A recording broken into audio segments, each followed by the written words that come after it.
Hello, welcome to another episode of On the Waterfront. I'm Weston LaBar with Waterfront Logistics. Here with me today for a very special episode is the Port of Long Beach Chief Operating Officer, Noel Hacegaba. He's been a great friend. We've worked together for many years with different hats and capacities, and really special to be here at the Alan Lowenthal Innovation Center on the third floor of the Port of Long Beach. For those of you who haven't seen it before or heard about it, it's quite a special treat. But Noel, thanks for having us here on site. Of course. And thank you for sitting down with us to talk about supply chain. Well, Weston, it's always a pleasure to talk with you and feel very privileged to be on the waterfront with you today. And yes, excited to have you here in our port administration building, showcasing what I call this mini museum that's named after Congressman Lowenthal. Yeah, I feel like if I brought my kids, they'd be here having fictitious logistics shipping going on this great map behind us. This 3D model, if you can't quite see it on the camera, it's a great depiction of the port complete with ships coming in with loaded vessels and a great map of Southern California. It's as people realize, the port is the hub of this supply chain ecosystem. 40% of the goods coming out of the country coming out of the San Pedro Bay ports. Without what you guys do, we'd all struggle. And before we get into what's going on in the industry today, why don't you talk a little bit about the port, give our listeners and viewers a little bit of an update of what's going on at the nation's first or second largest port, depending on which group of months you want to look at. Sure. Well, first of all, the ships behind us are zero emission ships, right? Made of plastic. But, I would say that this year so far has been truly unusual and unprecedented. When you consider what we've gone through together as an industry with shifting trade policies, new tariffs that were announced, and then you look at our actual container volumes, we're actually ahead of last year. And 2024 for the Port of Long Beach was a record year. We handled 9.6 million TEUs last year. And from January through July of 2025, we're actually 10 points ahead of last year, which is very unexpected. But yet again, when you look at the overall economy and the different metrics that folks typically use to gauge the strength of the economy, we really haven't seen that doom and gloom that many were suggesting when these tariffs were first announced. So we're very busy. The other thing I would add is that thanks to you and all of our stakeholders, we're handling more cargo than ever without any congestion, any backlogs, any delays. Our dwell time is consistently under 3 days. Our rail dwell is consistently under 4 days. The entire system is humming along, thanks to all of our partners, thanks to our dock workers, our marine terminal operators, and everybody involved. I think we all learned a lot from the supply chain crisis. Well, I think when you look at COVID, the supply chain crisis, I think it highlighted a lot of inefficiencies many of us had talked about in the think tank model for a very long time. But what we all did is rolled up our sleeves, put pen to paper, and then literally, in your case, as an infrastructure provider, you got the equipment, the concrete, all of that out there, and you made it work. The operators got better systems. That's one of the things I talked about last year. Despite having record volumes, there were no ships waiting. You had fast turn times at the terminals. Truckers weren't complaining. Shippers weren't complaining. It seemed to work really well. And as disruptive as COVID was in its beginning, we actually had a lot of benefits that came out of it long term. What's been so different this year is the inconsistency, the unpredictability. And while you don't sometimes see it, we haven't seen empty store shelves and things of that nature. From an operator's perspective, you've seen companies go out of business. You've seen, we have weeks where our facility's full. We have weeks where our facility's not full. We have weeks where all of our trucks are hauling freight. We have weeks where half of the trucks are sitting. And I think that's the part that you don't always see when you look at those macro numbers of volume coming in the port is 1 week I might have twice as much cargo that I need to move than I have the ability to move. And the next week I might have no cargo to move or half as much cargo as I have built my infrastructure to move. But it all costs the same in the weeks that you're down. I have to pay for the trucks, I have to pay for the labor, I have to pay for the land. But when you have the uptick, you have to pay more money in overtime or additional staffing or temporary labor, truck leases, et cetera. So talk a little bit about, because you represent everybody. The hub that is the Port of Long Beach is everybody from global logistics giants to some of the biggest household names of shippers coming through, to small mom and pops that are just trying to make a living moving a container from the port of Long Beach to someplace here in Southern California. Talk a little bit about what you've heard from the stakeholders, some of the feedback, because while we've still been busy, even in the down months here, in some way, shape, or form, we backfilled with break bulk. We've become a big break bulk provider, for instance.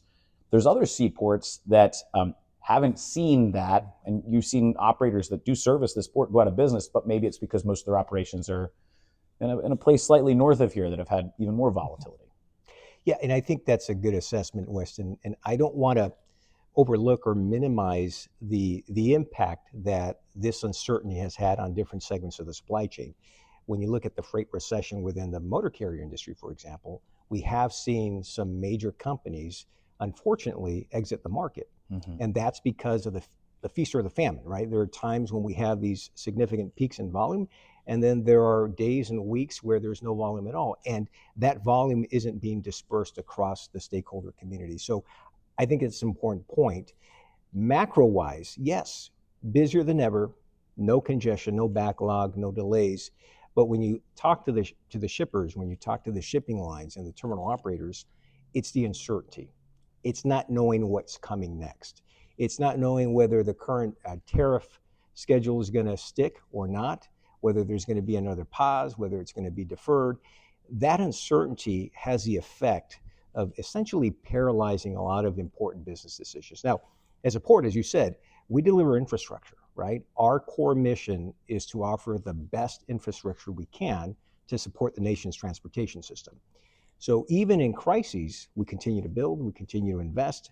Thanks to recent funding, both at the state and federal level, we have been beneficiaries of that, and we are spending that as quickly as we can. But we also recognize that in the short term, there will be inflection points, and there will be times when the cargo won't be there. And our intent is to offer all of our customers, all of our stakeholders, the best infrastructure, the best service, so that the nation's supply chain can continue to cross our docks and reach every part of the market. Yeah, you talk about the uncertainty and the unpredictability, how the market reacts to that. One of the biggest concerns operationally is you built labor and infrastructure for a certain amount of volume. The infrastructure is going to be there. It has a cost, but it's going to be there. The labor is transient. It can leave. There's people's livelihoods. I mean, that's been my biggest concern, is the frontline workers. Sure. But part of that unpredictability is just the way that the tariff scenario is played out, right? So talk a little bit about the differences between 2018, where it was so China focused, versus now, where it's focused on a lot of different commodities in different countries. And to your point, I saw this great Karate Kid meme: tax on, tax off, right? One day you've got, I'll give you a great example. We did a whole private vessel of a certain metal product. It came in 30,000 metric tons of this metal. 2 days before the tariff went into effect, this specific commodity was exempt from that metal. So just 2 days before. Just 2 days before, the clarifying language was that the tariff didn't apply to the specific product that we were handling. The fallout of that is that it was all front-loaded because there was a speculative trading going on that it would be worth 50% more the day after the tariff kicked in. So they were bringing it in to hold it to sell it at a higher rate. But then also we had containers on the water coming over that we were asked to take, ground, de-van, put in export containers, and send back to Asia. Why? Because there was no market for it here. They were saturated with this product here, and the value overnight plummeted because of these clarifications. I think that's one example of how this works. Talk about those differences you've seen, because you have a diversified, from the 2018, we've got a much more diversified shipping routing from Asia even. It's not just all China-centric anymore. It's coming from everywhere. Talk a little bit about the 2018 effects and what's different now. Yeah, when I hear people talk about the current state, I do hear words like historic and unprecedented, and that's not hyperbole. That isn't even a slight exaggeration. A lot of people were suggesting when President Trump was reelected that we went through this movie before, right? We've seen this. We saw shifts in trade policy. We saw the announcement of new tariffs. But what happened in 2018 and 19 and what's happening today, it's not even the same movie. It's not even a sequel. I mean, this is a completely different movie. And when you consider the size and scope of these tariffs, Liberation Day by itself assessed fees, assessed additional tariffs on virtually every trade partner of the United States. That's what makes this different. And it's that unpredictability and it's that angst that it creates across the supply chain and primarily among shippers who rely on importing goods either to as components and parts to build stuff here, or those who have to get the product to the store shelves so that the consumer has it in season. It creates this unprecedented level of uncertainty, right? So this is why when you look at how much volume we're handling in spite of the roller coaster, it just makes a lot of people wonder. But again, as you said, much of what we're seeing is front loading. Everyone learning from the supply chain crisis, not wanting to be left without hitting the season and having, Christmas trees in the summer and not having the ability to store them in a warehouse. So that front loading is what is catapulting us to have these record numbers. But yeah, the uncertainty is definitely felt across the supply chain. One of the other, I think, big differences was that in 2018, everything was going to take effect at the end of the year. Yeah. So that front loading was orchestrated. That's right. It was well thought out. We knew it was all China direct. People looked at different ways to source. They had time to respond. That has not necessarily been the case this time. The other thing is, we all knew at the beginning of 2019 there was going to be a freight recession. We knew volumes were going to drop, and we didn't know what the long-term effects were going to be. So fast forwarding, obviously this has been, again, that tax on, tax off. You have things that are introduced, they're delayed, other things take effect, then they're paused. There isn't like a judgment day that's coming. Talk a little bit about what that has been doing and what's going to happen as a fallout. Because on one front, you have folks that have said, we're not even going to play this game. We're just going to continue to do things the way that we're going to do them. And their volume's going to continue to come in because they feel like maybe they can save money when other people aren't shipping, lower rates, this, that, and the other thing. You have other folks that have said, we're all in. That's why forever you couldn't get any bonded warehousing, which now everybody's starting to leave because they've understood that maybe that wasn't the right strategy long term. What's going to happen for the rest of this year and then going into next year? Because I think that's where, from an operator's perspective, it's a little bit of a war of attrition right now. I think that you'll see the best and the best funded kind of rise to the top, the folks that know how to navigate these waters, no pun intended. But what happens next year, right? What happens if my warehouse full of aluminum doesn't need any more aluminum because we've brought so much in? Or what happens if you're working for a big shoe retailer and you're stacking 12 months worth of shoes in your yard because they don't want to even deal with changing the sourcing? What are some of the things you're thinking from a forecast perspective? Well, that's just it, right? I think everyone learned from the supply chain crisis how important it was to have the product here and not miss the opportunity to sell the product during its proper season. So all the front loading has been keeping the supply chain humming along.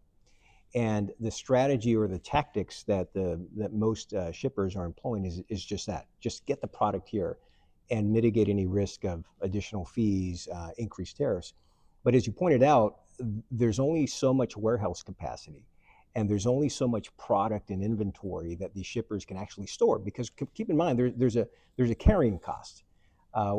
As long as that product is making its way here or is stored and not crossing the cash register, the shippers and the retailers are not making money.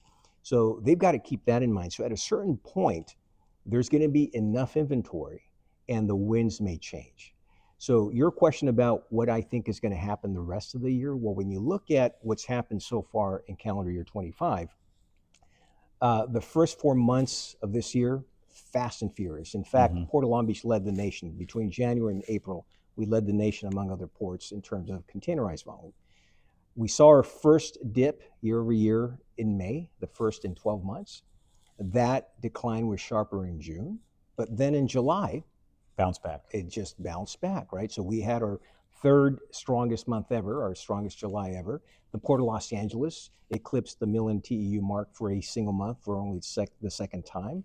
So the And you were right on their heels. You were 900 and some odd thousand yourself. We were about 60,000, 65,000 Ts behind them. But when you consider what the two ports were able to handle in just 1 month, it's almost 2 million TEU. With no ships waiting. With no ships waiting. No trains backing up. That's right.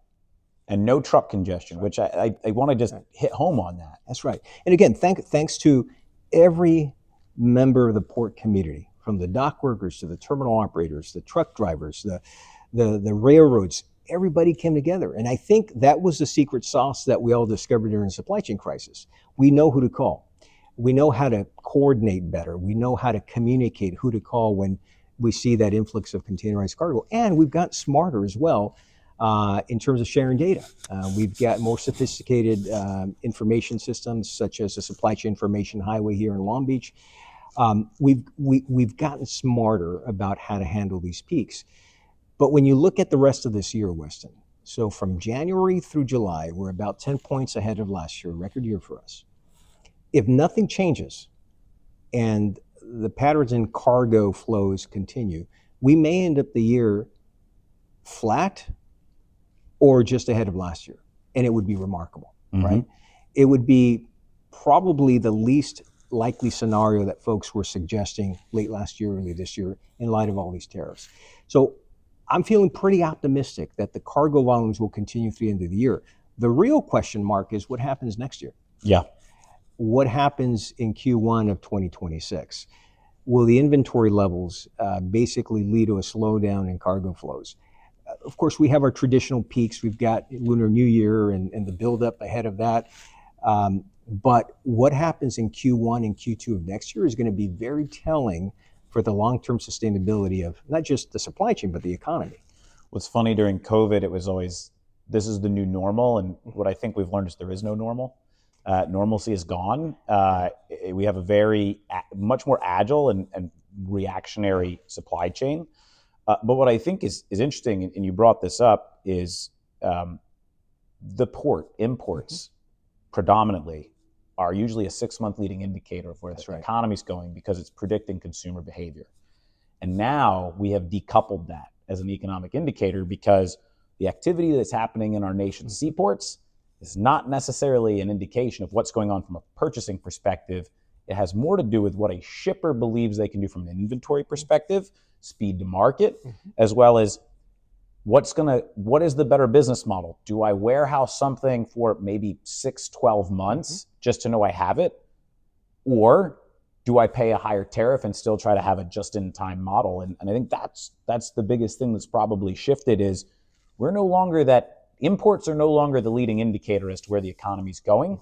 But I do believe you can start to look at the outbound truck moves from the distribution centers to say replenishment. When you start to see the store replenishment, and then the fastest indicator, it's not a leading one, it's an instantaneous one, is e-commerce because it continues to grow.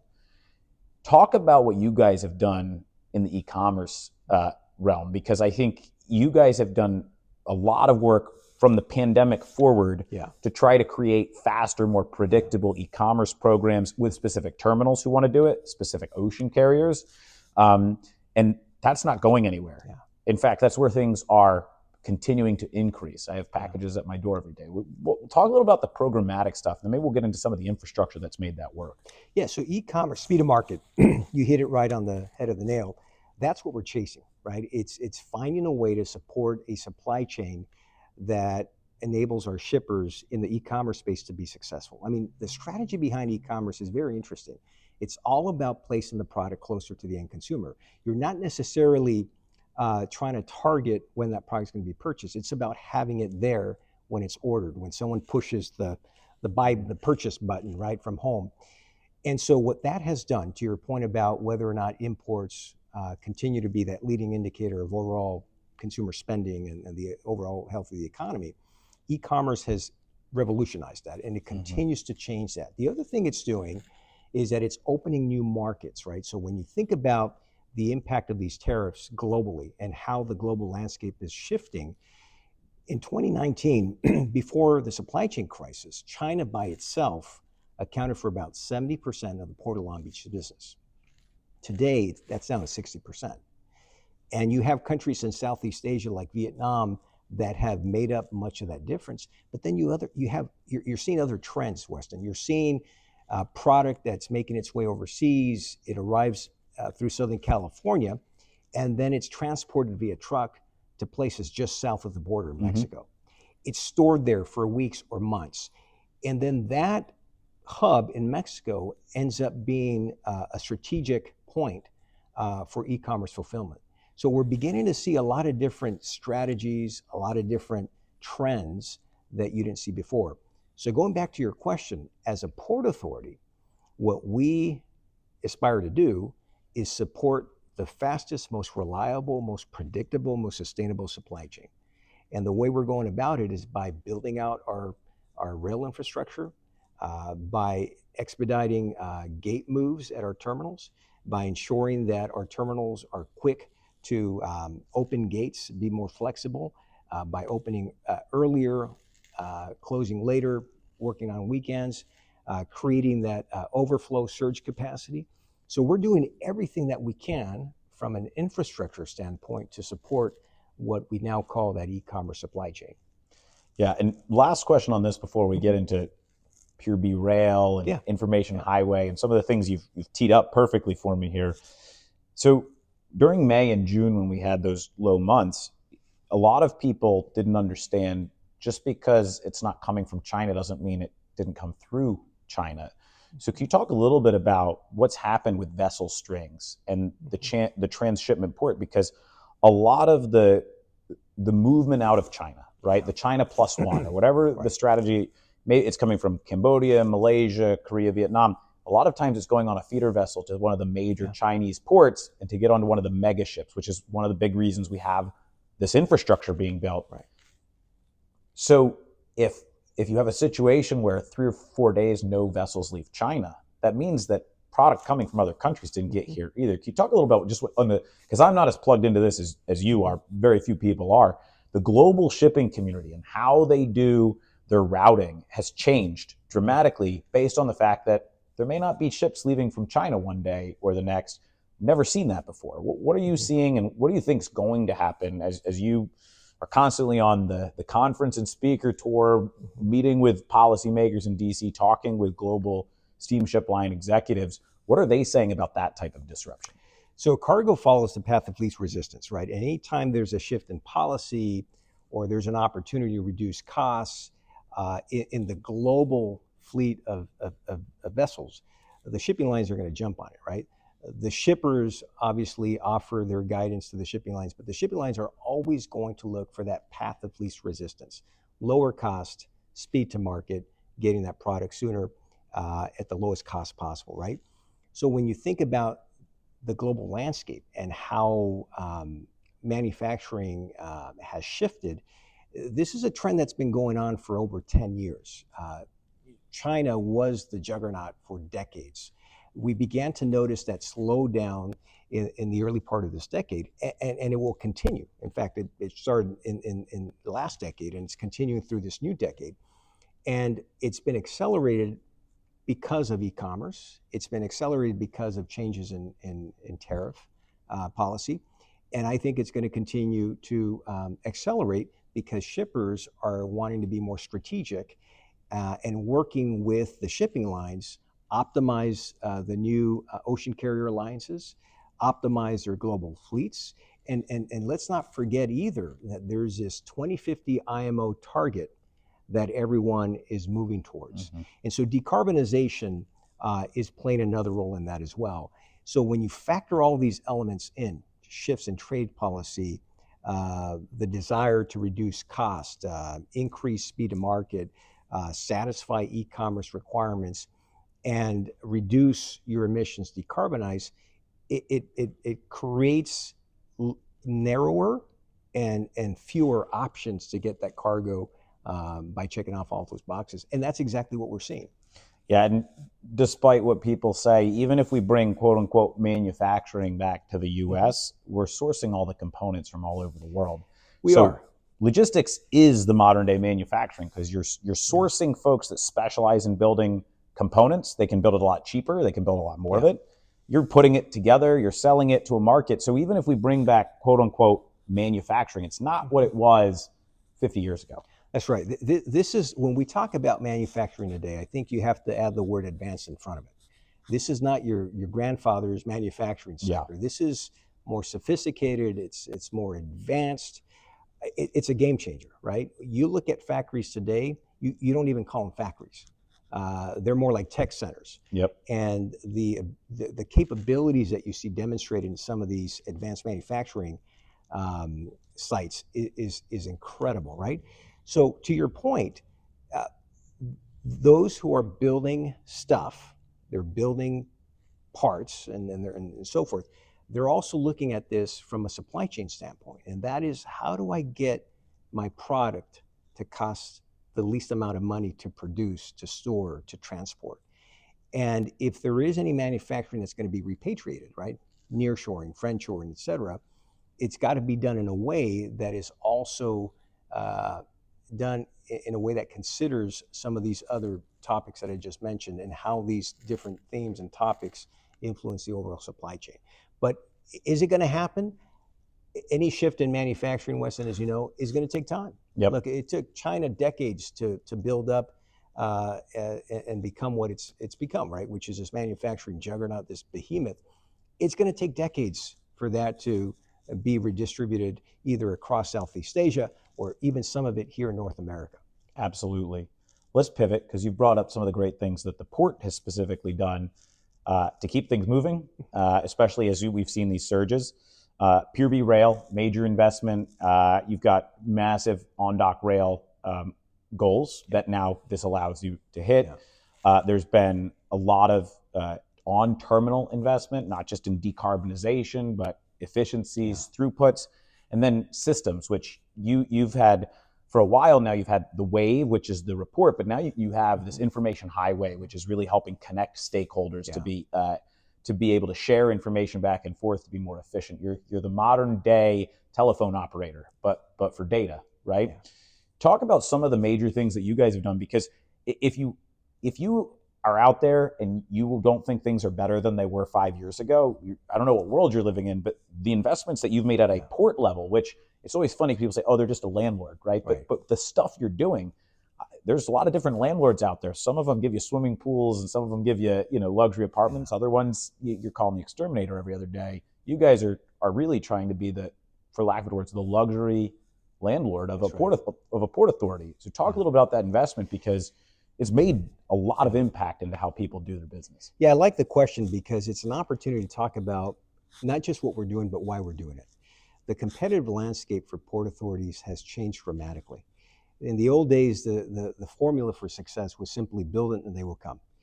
And port authorities that offered greater capacity and allowed for the larger ships to come and berth were the ports who generally enjoyed most of the cargo. Well, we noticed starting in the 2000s that formula was no longer as effective as it once was. And so when we talk about what we're doing here at Weston, building our capacity, bringing up our infrastructure up to current standards, decarbonizing in the process, and making sure that we're expanding our IPI intermodal product, it's all in an effort to offer a supply chain through our port that offers greater predictability, speed to market, reliability, and the added advantage of sustainability. So at the Port of Long Beach, over the last 15 years, we've invested nearly $5 billion. $5 billion. It's a lot of money. Far and away greater than any other port authority in North America, possibly the world. And over the next 10 years, we're on track to invest another $2.3 billion. Now, what are we doing with all that funding?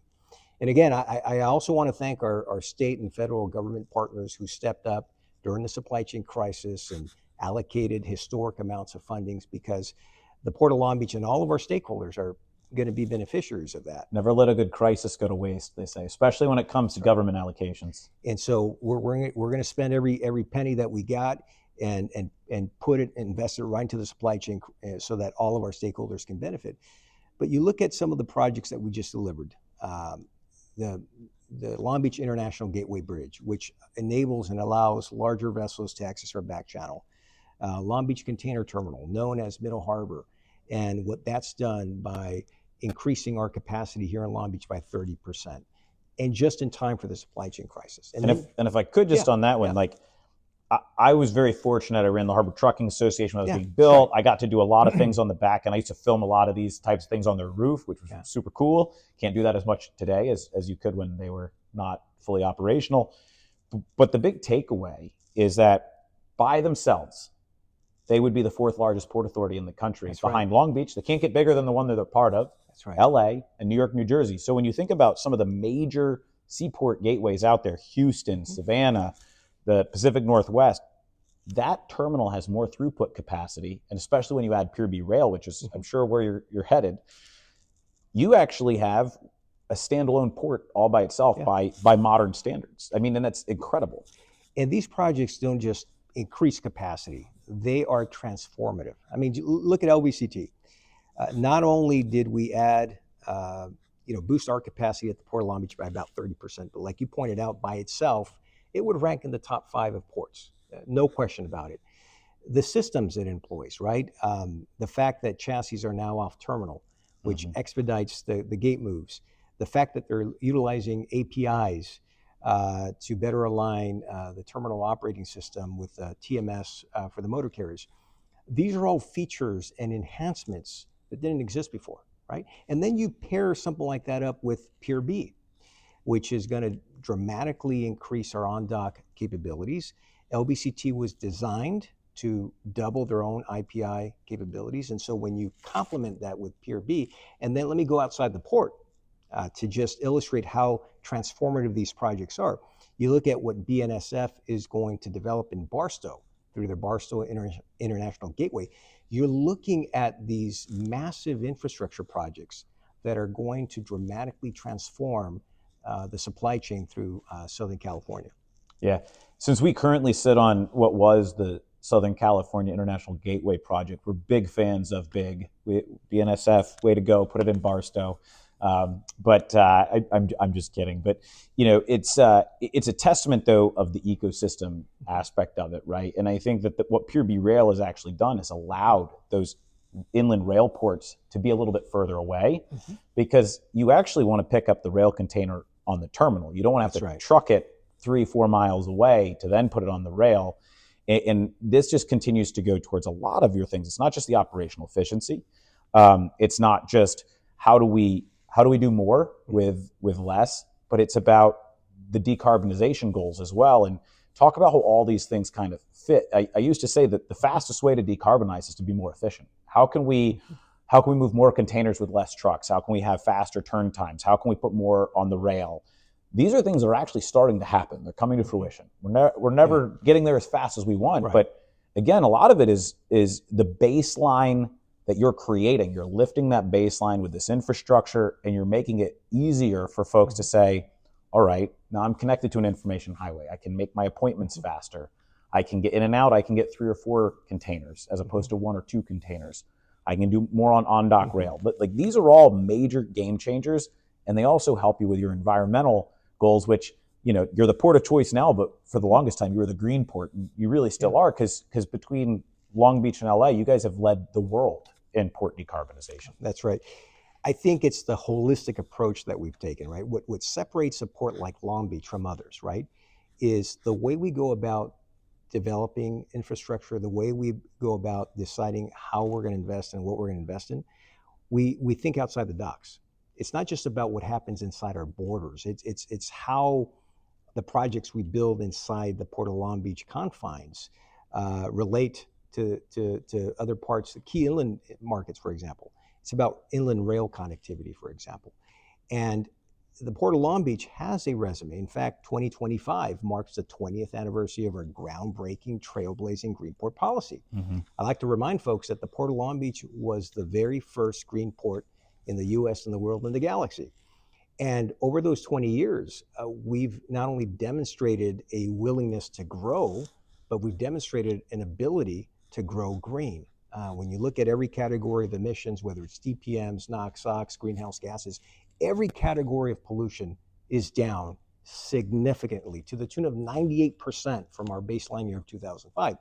And all the while, our cargo volumes, Weston, have increased nearly 40%.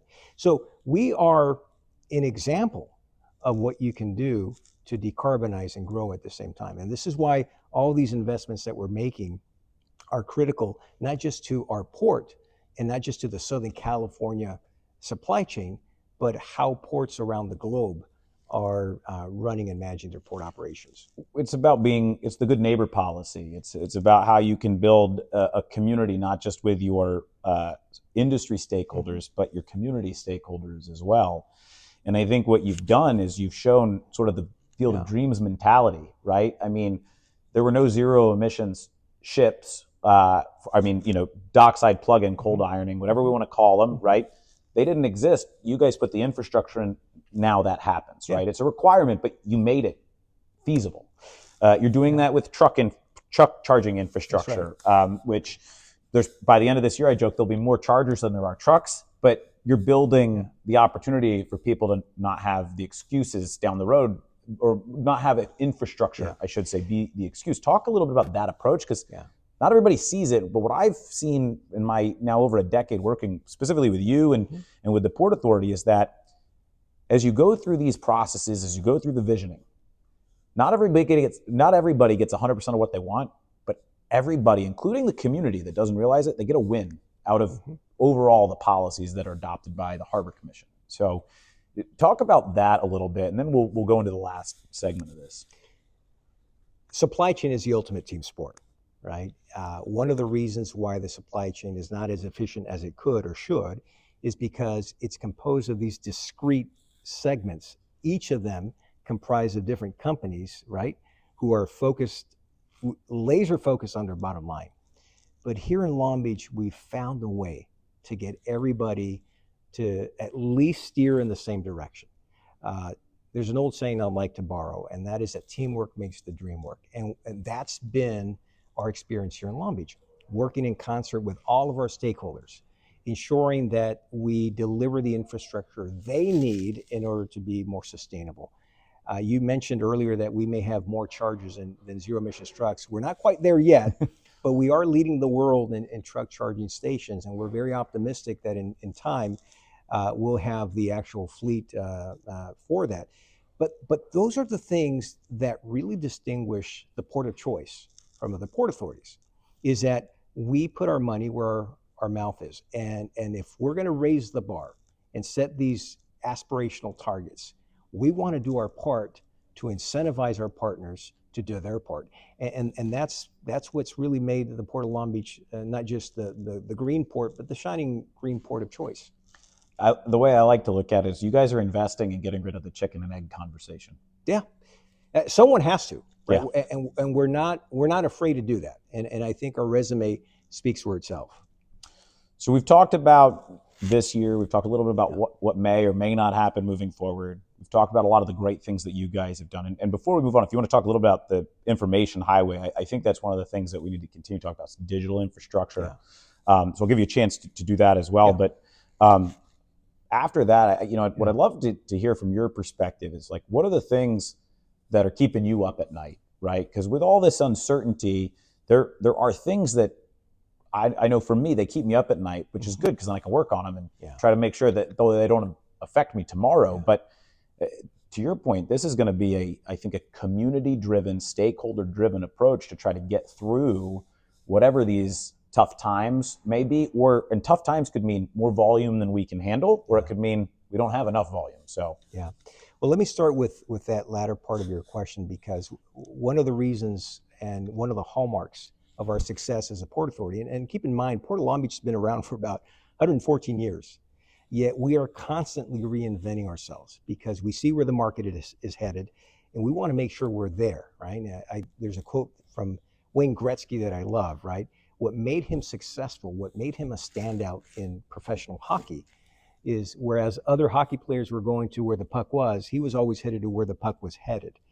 And that really makes a difference in when it comes to strategy and how we invest these precious dollars that we have. So in Long Beach, we've been very disciplined in our planning. Even during the supply chain crisis, Weston, as you know, we continued to invest in our infrastructure. We did not deviate from our plans. Even during this time of unprecedented, uncertainty, Port of Long Beach continues to pursue its CapEx program over the next 10 years. There's an old saying that, he who fails to plan plans to fail. And so planning is key. But then there's another guy, not quite a philosopher, former heavyweight champ Mike Tyson I once knew you were said going there. that if, everyone has a plan until you get punched in the mouth. Yep. And so that introduces this other key ingredient to our success, and that's resiliency. It's having the ability to pivot, course correct, and adapt when necessary. So think of this. We've been around for 114 years, but in many ways we operate like a startup because we can pivot. Supply chain information highway is one example. As we were looking at how we were building out our infrastructure, we were expanding our capacity, we asked ourselves, what more can we do to maximize all of these investments? And what we continue to hear from the market, you continue to hear from your customers, we need visibility. Mm-hmm. And so the supply chain information highway is our attempt at helping to close that legacy gap, that black box, if you will, where many in the supply chain don't know when the ship arrives, when that box is discharged, when they can take delivery of that container. And by building out this platform, we're enabling all of our partners. And keep in mind that we serve 200,000 different shippers on an annual basis. Most of them are not your big box retailers. The majority, about 80% of them, route 2 or 3 containers a year, right? So the supply chain information highway was designed with every single shipper in mind, from those who continue to work off of Excel spreadsheets to those who have their sophisticated systems. It is adaptable, it is interoperable, and in the coming months, we're going to be adding a new feature to it because we also want to be responsive to the motor carrier industry, your former association, the Harbor Trucking Association that you still belong to, and that is getting to a universal truck appointment system. Yep. And the supply chain information highway is a tool we're going to leverage to get us there. Yeah, it's funny because each terminal, you've got 12 terminals, right? And they all operate in as their own mini port. That's right. But for the folks coming in and out of them, it's one big port authority. That's right. It's one big port that you have to be able to traverse to, and you may be picking up containers in Terminal A, and you have to take them to Terminal Z. That's right. So I think what's nice is to see the fruit of the labors that were taken years ago to talk about what needs to happen. And you start to see the implementation, because I would say even for the first 10 years I was in this industry, you'd have the same conversations about gray chassis pool or common appointments. Now we're starting to see some of these things happen. And I think what it does is it revitalizes the stakeholders to say, hey, if something's worth fighting for, it will happen eventually. We just got to keep fighting for it. That's right. And that's where leadership comes in, right? Not being afraid of taking the risk, being the first mover. And really, we have an incredible team here at the Port of Long Beach, incredible staff, very talented, very energized by the challenges we're all confronting together. And we have a terrific stakeholder community. I mean, yourself included. I remember when you were president of the HTA, Harbor Trucking Association, you and I would have these conversations about the needs, about some of the pain points. And to your point, here we are now, years later, granted, but we're talking about solutions, and we're talking about refining those solutions to make the service experience better. So, kudos to you as well. Well, it takes a village. Any final thoughts or words of wisdom for folks? Things that maybe fun fact about the port, anything you think they'd like to know before we wrap things up? Yeah, I mean, I would say this, let us all not overreact. I recognize we're going through an unprecedented period, the likes of which I hope we never have to experience again. But as I've often said, right, the strategy that the administration is employing is intended to get trade partners to the negotiating table. It's not intended for the shipper community. It's intended to get countries to the table to negotiate deals. At some point, all of that's going to be resolved. And we don't want to overreact. We don't want to panic. We want to make sure each of us does our part to keep cargo flow going. Because again, goods movement is literally the economy in motion. Ports like ours are massive economic engines. And we owe it to our communities, we owe it to our local, regional, and national economy to keep doing the best that we can. Yeah, well, I couldn't have said it better myself. And really appreciate, again, not just sitting down, having the conversation. First time we've done it on this platform, but we always get to sit down and have these in the different places I've gone and hats that I've worn. But this is the first time we've done it here at the port, again, at the Congressman Alan Lowenthal Innovation Center. Fantastic. It's such a great, real timeline of the history of the port and the innovation that's happened. And I think it's just indicative to what you continue to do here at the port with the team here for the legacy, going from what was once a Navy military port to a global behemoth in international trade. And so I want to thank you, and thank you for your continued leadership. And would love to have you on again as we look at maybe a year in review in early 2026 and try to put our crystal ball together at that point in time as well. But again, Noel Hacegaba here joined us on the waterfront today, most literally on the waterfront. And like I said, we're here trying to help our customers, and it's folks like you that help give the information. And quite frankly, if I need something, we can call the port, we call the terminal operators, and that stuff didn't exist a decade ago. And so I want to thank you for everything that you've done. Well, many thanks to you, Weston. I appreciate the opportunity and would be more than happy to join you a year from now to see how much of what I said actually stuck. But I want to thank you as well for your leadership, not just what you've done in the past, but what you continue to do to get the word out and really drive towards a more efficient, reliable, predictable, and sustainable supply chain. Yeah, I've got one script, so I just keep reading it. I appreciate that. Thank you. Got it. I'm Weston LaBar. This is another episode of On the Waterfront, sponsored by Waterfront Logistics, where they move it like they own it, or I should say, we move it like we own it. And until next time, really appreciate it.